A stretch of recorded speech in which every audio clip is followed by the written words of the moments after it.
Hello, and welcome to Second Harvest Heartland's 2017 Civil Rights Training. I'm Lisa Boyd, and I am an account specialist at Second Harvest Heartland.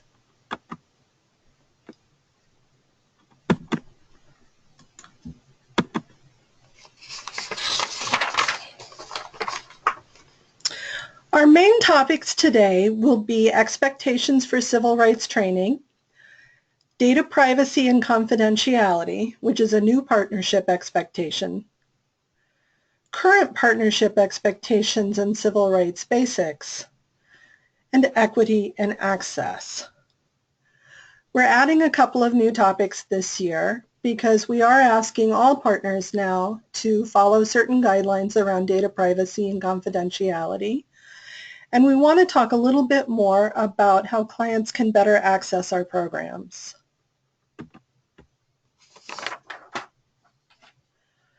Civil rights training is required at all levels: federal, state, food bank, partner agency, their staff, and volunteers. Civil rights training is now required by Second Harvest Heartland annually for all partners. At least one primary contact from each program must watch the Second Harvest Heartland webinar. All frontline staff and volunteers should read and sign the civil rights checklist or receive some form of civil rights training. Frontline equals staff and volunteers who interact daily with clients. All paperwork should be kept on file for 2 years and will be reviewed during the biannual site visit. Primary contact keeps their training verification, which is an email, on file. Other staff and volunteers sign off on the civil rights checklist, or a sign-in sheet is kept for any civil rights training presentation. So when we refer to frontline staff and volunteers, it means those people who would actually interact with your clients.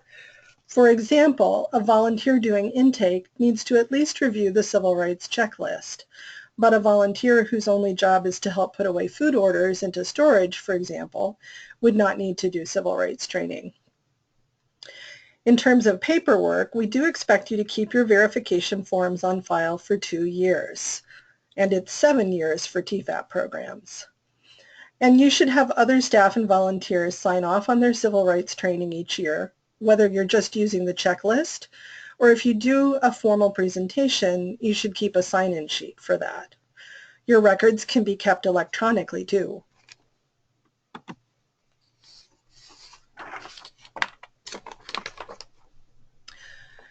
Data privacy and confidentiality, new partnership expectation.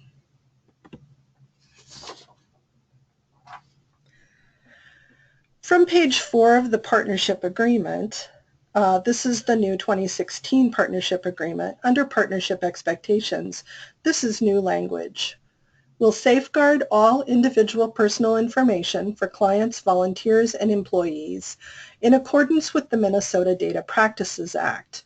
We'll notify Second Harvest Heartland in the event of a loss or misuse of individual personal information. So this is new language. Partners who receive federal assistance like TFAP or CACFP have always needed to follow these rules. We now expect all partner agencies to use this standard in how they handle a client's personal information, as well as their volunteers and employees. Second Harvest Heartland, as a food bank, must follow this statute regardless because we also handle government assistance, such as TFAP, farm-to-food shelf funds, etc., and must provide data back to government entities.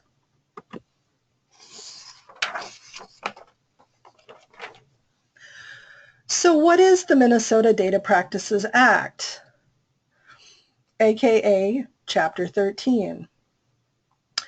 The Minnesota Government Data Practices Act, Minnesota Statute 13, is a state law that controls how government data are collected, created, stored or maintained, used, and released or disseminated. It's also sometimes known as Chapter 13. The top link on this page goes to the actual Minnesota statute with the detailed language of the law. The second link is a more practical guide on how to handle data and personal information to correctly follow the law, and it's provided by the Minnesota Department of Human Services.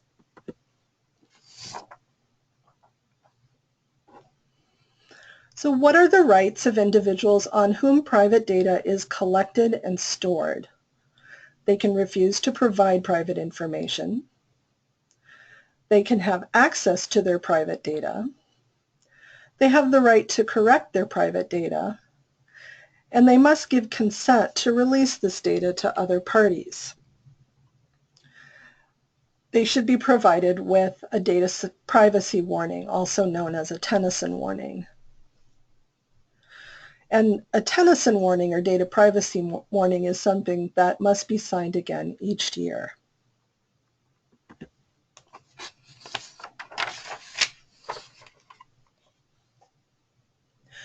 Here are some different forms you may want to start using as best practices. The Tennyson warning or data privacy notice, a release of information form, media releases, a confidentiality policy, a volunteer policy. Second Harvest Heartland can provide templates and examples, just ask. In some cases, some of these forms must be used, such as the release of information or a media release. We'll go over what each of these look like and when they should be used.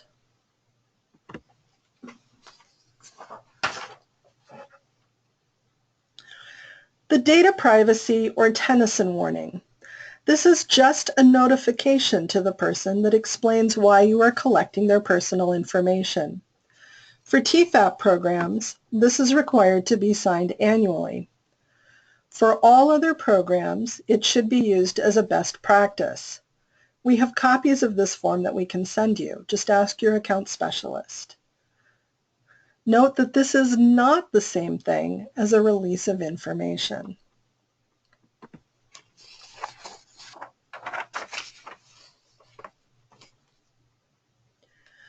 Here is an example of a release of information form.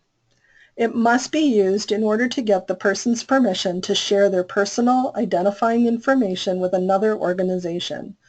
It is only valid for 1 year at a time and can be revoked by the individual at any time. So if you are keeping personal information on your clients and you have a request for from another organization to share that data, you cannot share that personal data about that client without their express, written, and signed permission.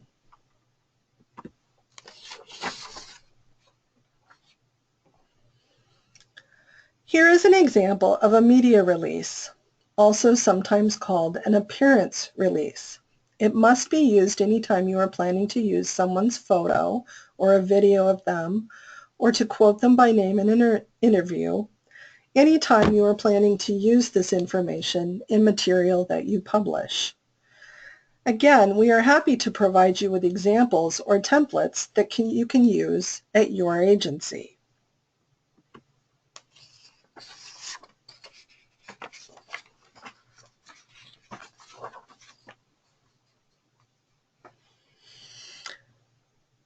Confidentiality policy and a volunteer policy. Here are two examples of best practices.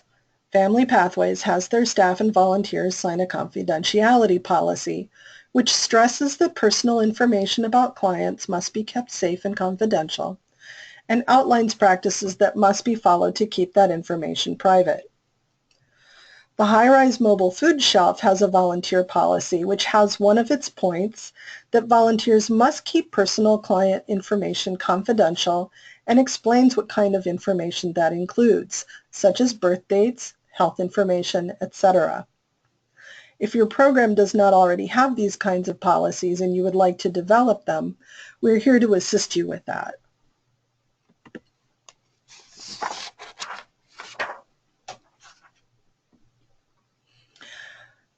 How to properly store information and who has access.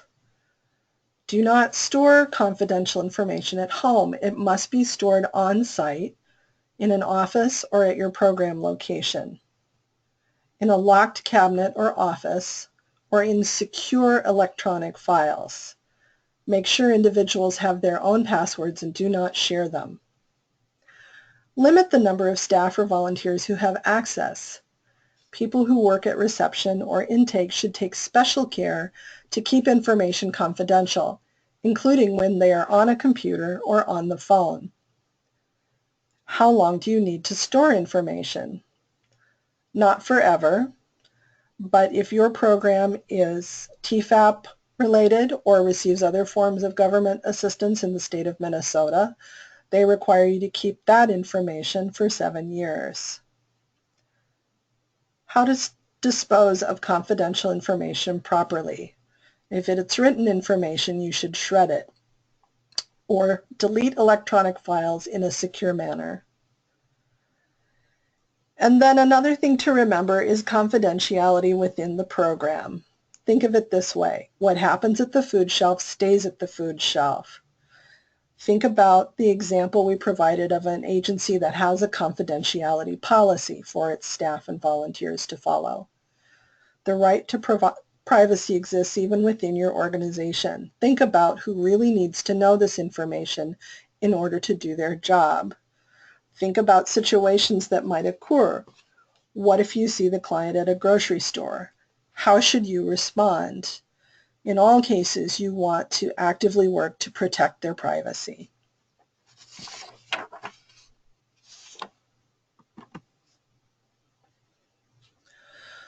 So when can you share information with other organizations? Through reports to the food banks, Hunger Solutions, the Minnesota Department of Human Services Office of Economic Opportunity, in analyzing data and mapping need using a third-party application, such as the Community Close-Up or Hunger Genius. In these cases, we're not necessarily looking at addresses or names. Aggregated data can be great for analyzing where unmet needs are. You can share information within your agency, but refer to your confidentiality policy.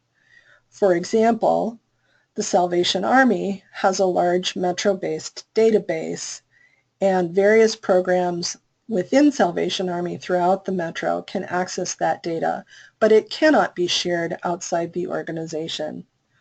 Keep in mind that reports that you make to the food bank or to Hunger Solutions are just aggregating the data. We're just counting numbers. We're not looking at individual people. In terms of trying to look up people who access multiple food shelves and meal programs, we recommend against doing that. One thing to think about is, what is the motive for wanting to share information with other organizations? Are you just wanting to share data, or are you concerned about individuals? Sometimes it's a question of available resources within your program if you've seen an increase in the number of people who are using your program. Let's look at how we can increase the resources that are available to you, or help think of ways that you can balance the resources that you have. If you're concerned about an individual and how often they are looking for food support, think about asking them what other services they might need. Do they need help enrolling in SNAP? Do they need help finding housing? Housing is often a very expensive cost for people who are low income.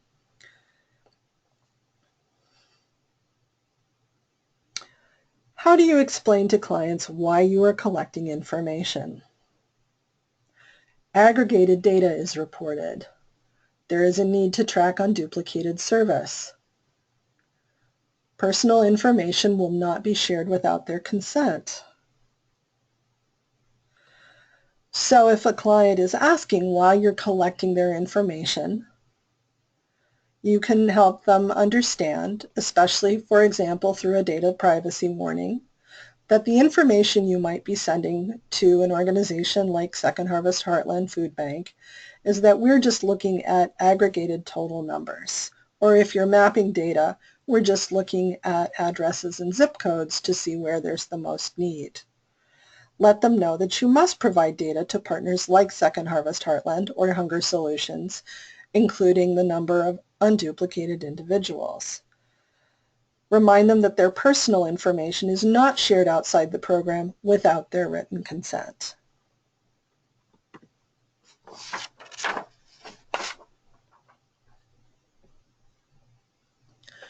When and how can you share stories about clients?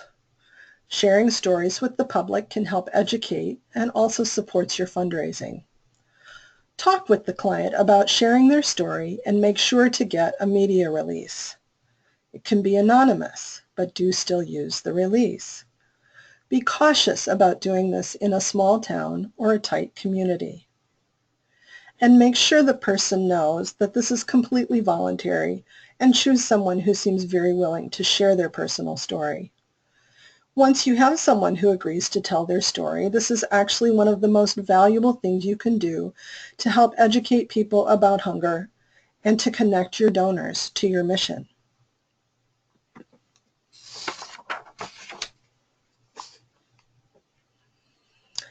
Now we're going to shift gears and go over some basics about civil rights that have been an expectation since the previous partnership renewal in 2015.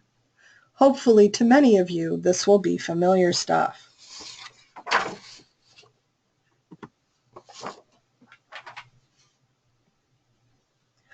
Here is some of the relevant language from the current 2016 partnership agreement. From the partnership expectations at the top of page 4. As we work together in our common mission to end hunger, we will comply with certain best practices that will ensure our effectiveness. We want to be able to count on each other as partners in this work together so that we can continue to best serve those in need in our communities in a sustainable way. And then from programming, I just want to call out that part of the expectations are we will not deny access to donated food or product on the basis of, and then there's a long list of protected classes. These are all the protected classes currently covered by the partnership agreement. Each partner program must have at least one staff or volunteer attend civil rights training and be responsible for training all frontline volunteers and staff on an annual basis. As we mentioned above, this is an annual expectation for a primary contact at your program, as well as volunteers and staff who will be interacting with clients. And finally, will not use food programs partnered with Second Harvest Heartland to foster or advance religious or political views by expecting clients to participate in political or religious events or activities in order to receive food. In other words, we want all programs to be open to anyone who is eligible for them without any undue barriers in order to access the food.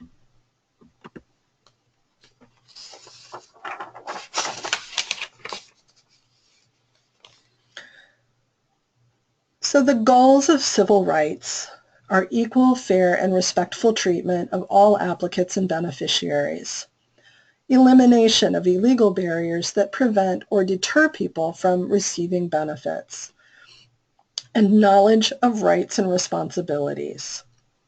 These are the main goals for establishing good civil rights practices. At the most basic level, they are designed to ensure fairness and reduce barriers that some people may face in trying to access food assistance. It's also very important to ensure that your clients understand their rights when using your program.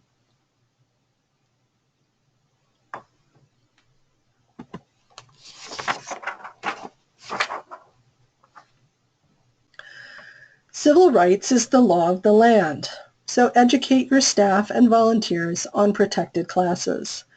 This helps clients feel welcome, safe, and included when they access your services. This also helps protect the agency from liability, civil rights violations, any kind of claim or lawsuit.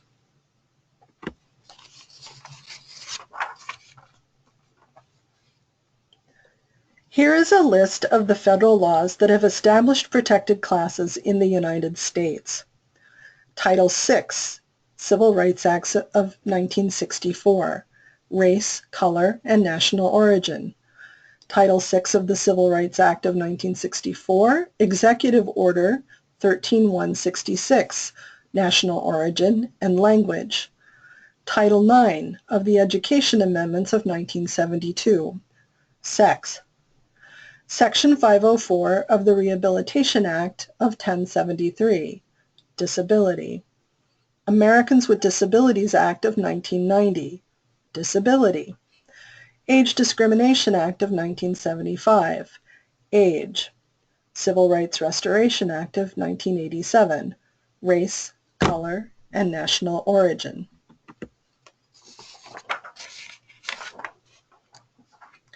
And again, here are the protected classes as outlined in the current Second Harvest Heartland Partnership Agreement.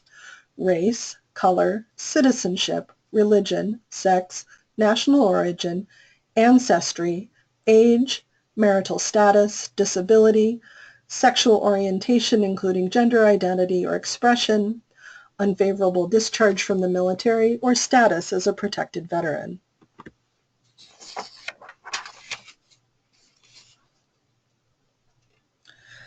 Discrimination, disparate treatment.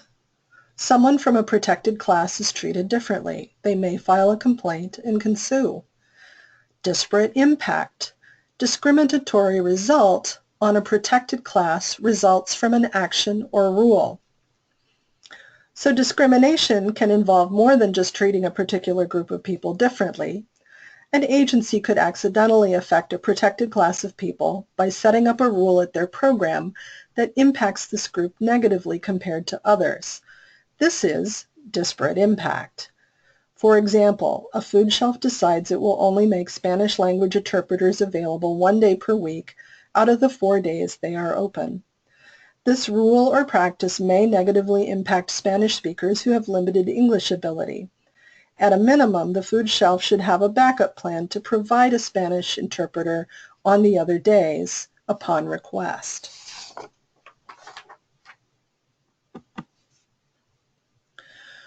Reprisal or retaliation. Negative treatment due to current or prior civil rights complaint process by an individual or his or her family or known associates. Also, any kind of retaliation against someone who makes a civil rights complaint is discrimination. Your agency and its program should have a clear and simple way for any client to file a grievance, and they should not receive any kind of retaliation for doing so. We'll talk more about a grievance procedure in a moment.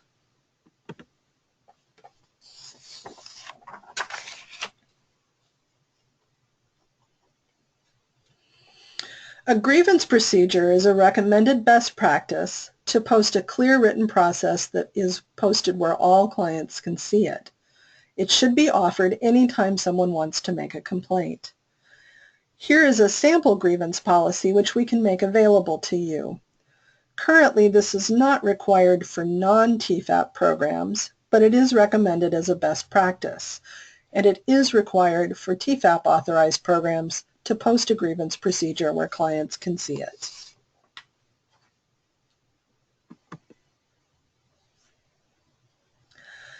Now we'll move into a section we are calling Equity and Access. You'll remember from the partnership agreement, as we work together in our common mission to end hunger, we will comply with certain best practices that will ensure our effectiveness. We want to be able to count on each other as partners in this work together so we can continue to best serve those in need in our communities in a sustainable way.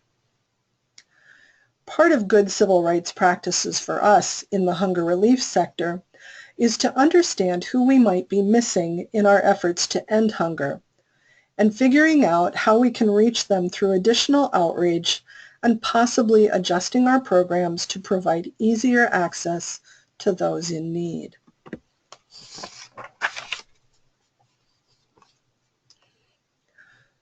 What does equity mean, and what is the difference between equality and equity? You'll recall from an earlier slide that one of the goals of civil rights is equal, fair, and respectful treatment of all applicants and beneficiaries. But if we think of equality as treating everyone the same way, sometimes that is not enough to grant access to someone who faces additional barriers. For example, in order for someone who uses a wheelchair to get into the church dining room for the community meal, they may need to be able to access a ramp or an elevator, or the church could make sure the meal is served on a room on ground level. Or for someone who is working full-time during business hours but is still not earning enough to buy enough food for their family, having food shelf hours in the evening or on the weekend will make it easier for them to get the food support they need. By going the extra mile, we can ensure that these people receive equity, an opportunity to get their needs met, even though they face some additional challenges that others don't.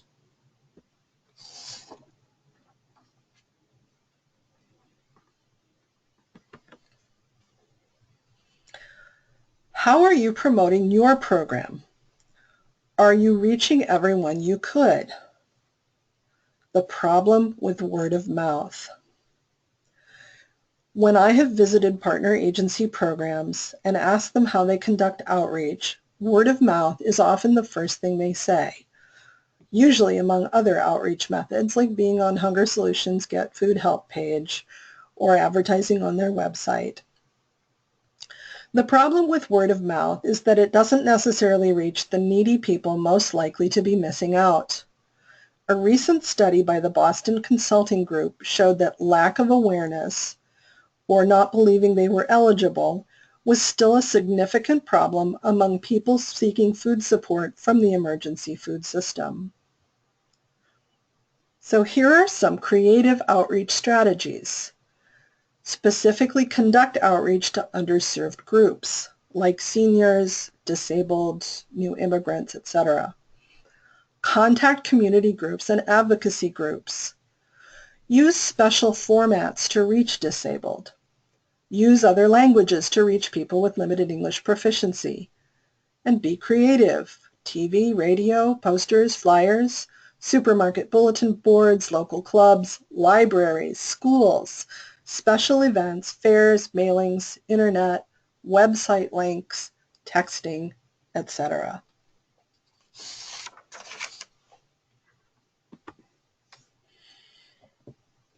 So who are we missing? Disabled, seniors, limited English speakers, children, homeless youth, the mentally ill, working families, Indigenous people. These are some of the groups we know may be underserved because they often face additional barriers to getting food support. Think about some of the ways you might be able to reach out to these groups and to adjust your program to make it easier for them to access. Is there another organization in your community you can partner with to do this?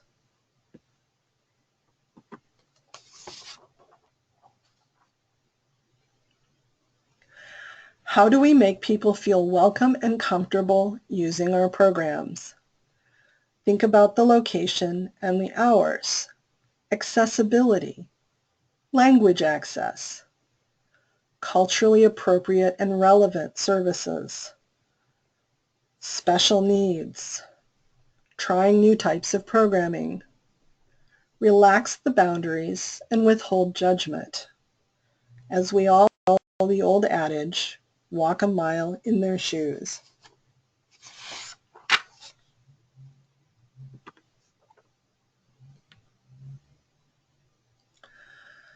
How do we encourage feedback about our programs in order to better serve our community? Have an open and clear process for making complaints. Again, this goes back to having a clear, written, available grievance procedure.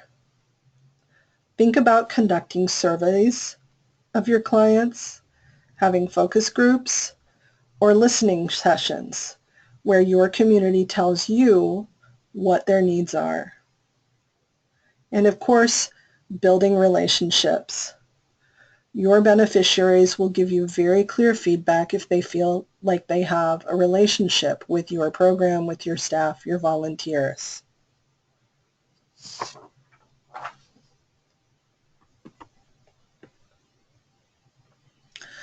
This is the end of the main presentation. If your program is not a TFAP authorized program, this is the end of the civil rights presentation for you. Please complete the online verification form and keep a copy of it on file. And thank you for your participation today. If your program is TFAP authorized, please continue watching through the end of a slideshow. We will have a review of some of the key civil rights elements for TFAP programs.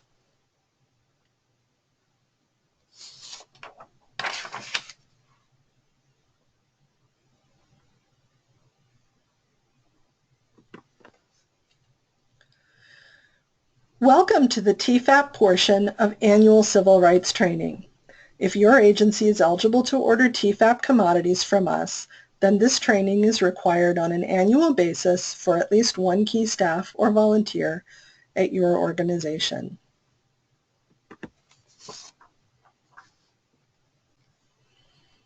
Food and Nutrition Services 113.1 Overview. Collection of Civil Rights Requirements for Food and Nutrition Service Nutrition Programs. Contains references, definitions, and responsibilities. Some rules apply to all programs. TFAP-specific rules are covered in Appendix C. If you would like more detailed information on the federal requirements for civil rights training for organizations that receive federal assistance through the USDA, you can find it in the document that is referenced on this page, the Food and Nutrition Service Circular 113.1. The web link is included on this page. Responsibilities for civil rights. U.S. Department of Justice, federal departments such as the USDA, federal agencies such as the Food and Nutrition Service, recipients of federal financial assistance, state and local providers. The direction for annual civil rights training comes from the federal level through the state of Minnesota to the Food Bank, Second Harvest Heartland, and our partner agencies. The Food Bank and our partner agencies are considered the local providers. Assurances. Here is a review of the civil rights expectations under our partnership with your agency. Civil rights training is required to receive federal assistance. No discrimination based on any of the protected classes listed in the non-discrimination statement. The program will be operated in compliance with all non-discrimination laws, regulations, instructions, policies, and guidelines. Compile data, maintain records, submit reports, allow reviews, and access. So the assurances include good civil rights practices, good record keeping and reporting, responsiveness when we, Second Harvest Heartland, and others, such as the Minnesota Department of Human Services Office of Economic Opportunity or Hunger Solutions, need to see your site and review your program.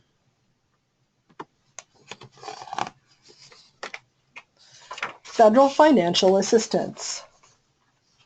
What constitutes federal financial assistance? Anything of value received from the federal government. Includes cash grants, commodities, training, excess computers, loans, property donations, and other goods and services provided with federal funds. TFAP commodities constitute federal financial assistance. Acceptance of federal financial assistance requires the recipient of the assistance, no matter how minimal, to assure compliance with federal civil rights laws and requirements. This is important for agencies that distribute TFAP in their programs to understand what constitutes federal financial assistance. It can be either a cash grant or the grant of USDA commodities through the Emergency Food Assistance Program, otherwise known as TFAP, or any type of assistance mentioned here.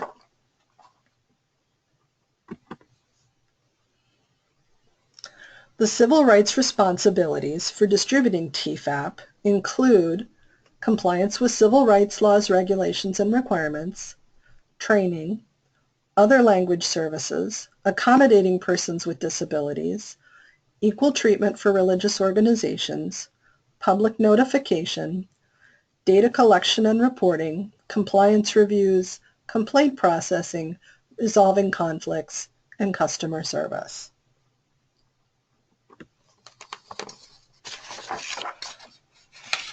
Limited English Proficiency, otherwise known as LEP, covered under the National Origin Discrimination Violating Title VI of Civil Rights Act of 1964.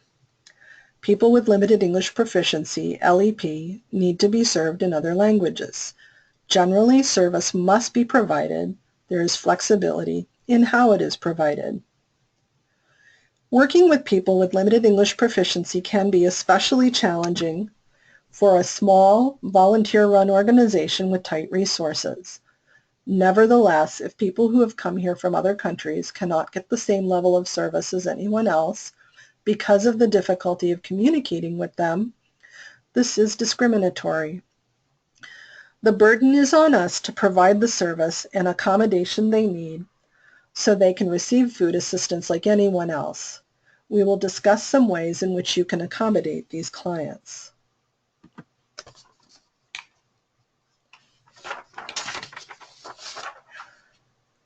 How service is provided depends on the number and proportion of LEP persons served or encountered in an eligible population, the frequency of LEP persons' contact with your program, the nature and importance of the program, activity, or service, and resources available and costs. Shortage of resources does not eliminate the requirement except in cases of extreme hardship. In creating a plan to serve LEP clients, think about which groups you are typically serving. For example, are you serving an increasing number of Somali clients, Spanish speakers? What type of information do they need the most? Are they coming to your food shelf where they will need to read and sign forms that would be best presented in their own language? What resources do you have available to accommodate these clients? Do you have volunteers who can provide interpreting or translation of documents? Remember, you are expected to find a way to accommodate these clients even if you do not have a large budget to do so.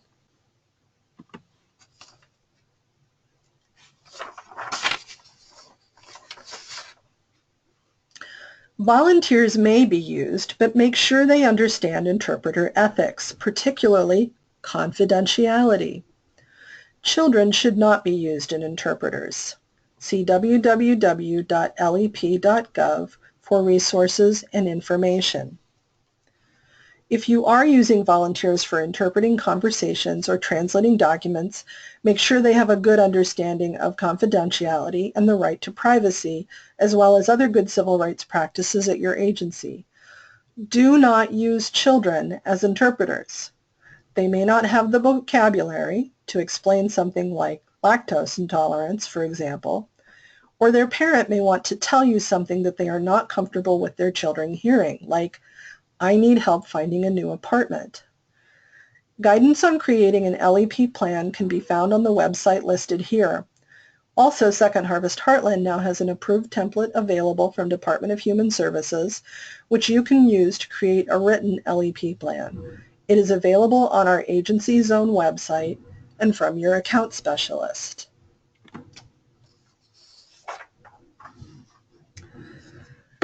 Disability accommodations. Ensure access for people with disabilities. Parking lot, entrances and exits, halls, elevators, restrooms, sign language interpreters, braille signage, service animals. Alternative arrangements for service. Check ADA guidelines for specifics, and here is a website. People with disabilities should also be able to access your programs like anyone else. TFAP authorized programs must keep a written plan on file for how your agency will accommodate disabilities. If you need a template, your Second Harvest Heartland account specialist can provide you with one. It's also available on our agency's own website.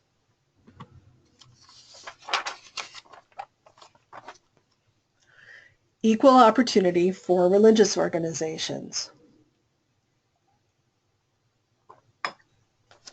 USDA regulations at 7 CFR 16 require equal opportunity for faith-based organizations, FBOs, and community-based organizations, CBOs.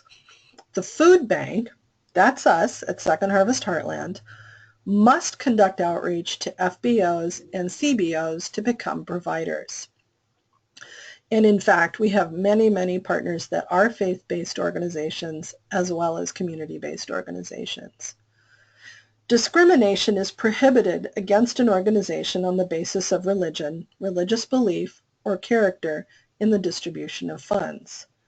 Faith-based organizations can use space in their facilities without removing religious art or symbols. The next couple of slides have to do with the way in which we partner with religious organizations and community organizations at Second Harvest Heartland. At the food bank, we should be treating all our agency partners fairly, including the many, many faith-based organizations who are our partners.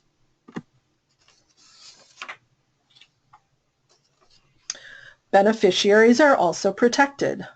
No organization that receives direct assistance from the USDA can discriminate against a beneficiary or prospective beneficiary on the basis of religion or religious belief. FBOs retain their independence and carry out their mission as long as USDA funds or activities, like distribution of TFAP, do not support worship, religious instruction, or proselytization. So in turn, faith-based organizations must treat all their clients fairly and cannot discriminate against people from other religious groups or require them to participate in religious activities in order to get food.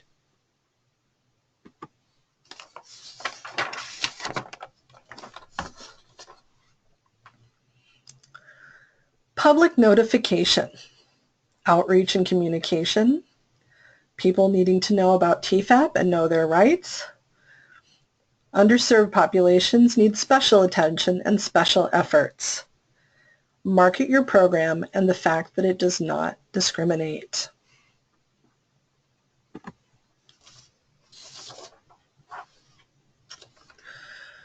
Display the And Justice for All poster. Include the required non-discrimination statement on all appropriate Food and Nutrition Service and agency publications, websites, posters, and informational materials. Post a written grievance procedure where clients can see it.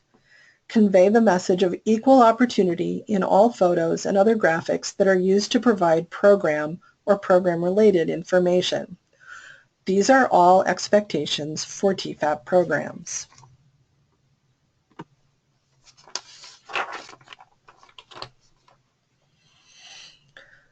Again, conduct outreach to underserved groups. Use special formats to reach disabled. Use other languages to reach people with limited English proficiency.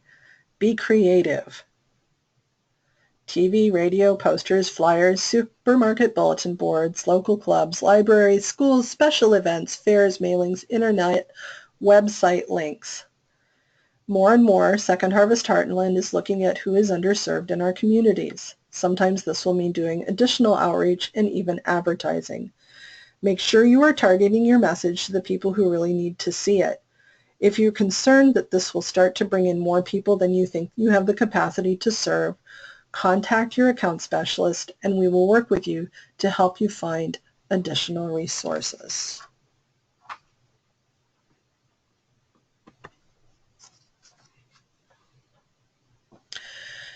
Here is the latest non-discrimination statement that should be used in your written or published materials in most cases. I'm not going to read the entire statement, but again, we do have it available to send you if you need it, and it's also available on our Agency Zone website.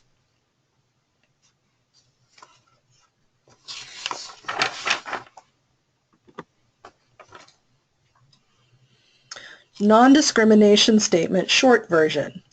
This institution is an equal opportunity provider. It may be used where the longer statement does not fit. It must be in font size no smaller than the font size used in the rest of the publication. And it should not be used where information on rights is provided. In that case, you should use the long form. So in limited cases, you can use this short version. If you're including information on client rights, you must use the long version.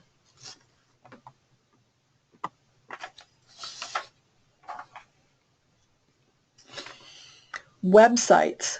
Include the long statement or a link to it on websites that discuss Food and Nutrition Service funded programs, such as TFAP, on the home page at a minimum. Include the long or short statement on material intended to be printed off the website. So again, the non-discrimination statement should be used on websites.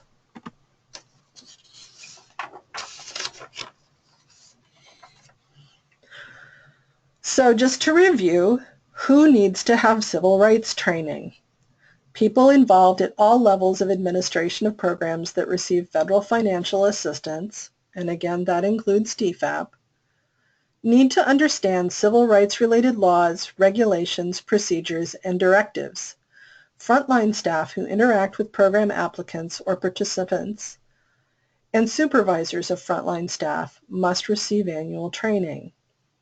Certain topics must be covered: collection and use of data, public notification systems, reasonable accommodation of persons with disabilities, language assistance, complaint procedures, compliance review techniques, resolution of noncompliance, conflict resolution, and customer service. And again, frontline staff and volunteers means anyone who might directly interact with your clients.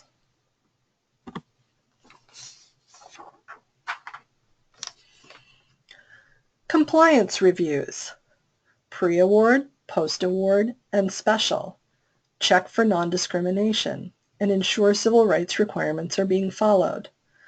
Conducted by state or federal staff, so that's the Minnesota Department of Human Services Office of Economic Opportunity, or USDA staff, or both. And as you know, Second Harvest Heartland also conducts compliance reviews on behalf of the state.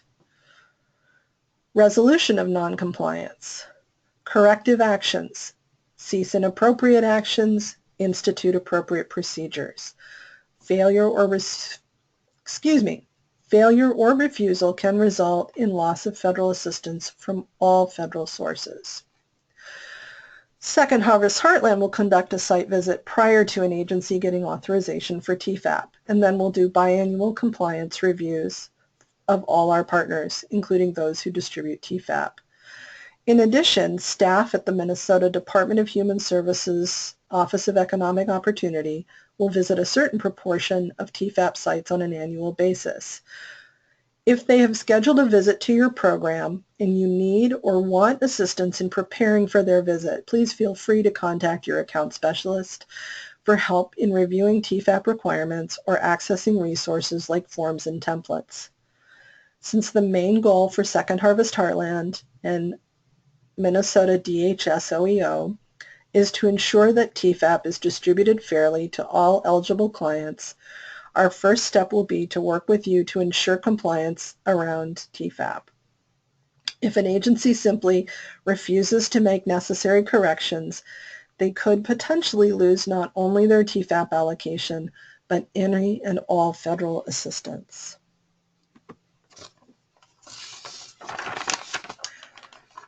Okay, from compliance to complaints. Be aware of the basis for which complaints may be filed. And here again is the list of protected classes. Never discourage groups or individuals from filing complaints or from voicing allegations of discrimination. Know where to file a complaint: at the USDA, and again, the FNS Instructions 113-1 outlines complaint investigation procedures. As we've mentioned, clients should always have a clear and simple process where they can make a complaint. Sometimes they may even call Second Harvest Heartland about a program they feel has discriminated against them. They can also file a grievance at other levels: Minnesota Department of Human Services, USDA, etc. All complaints will be investigated. Our hope is that your clients will also feel comfortable bringing perceived problems directly to you.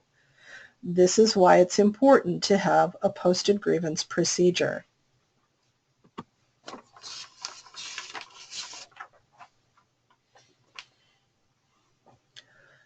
Here is the USDA address.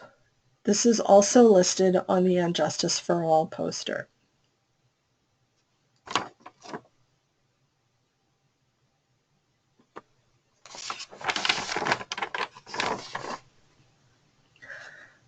Finally, I thought we could end with a review of some tips for good customer service and conflict resolution.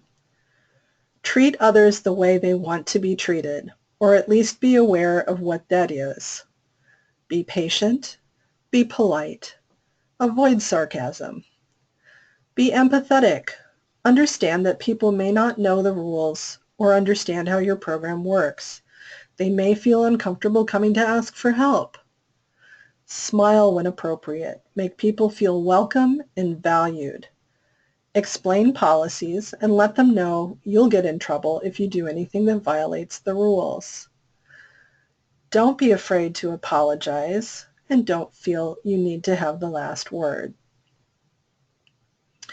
If you have any additional questions about civil rights or other aspects of your partnership with Second Harvest Heartland, you can contact your account specialist and they'll be happy to help you.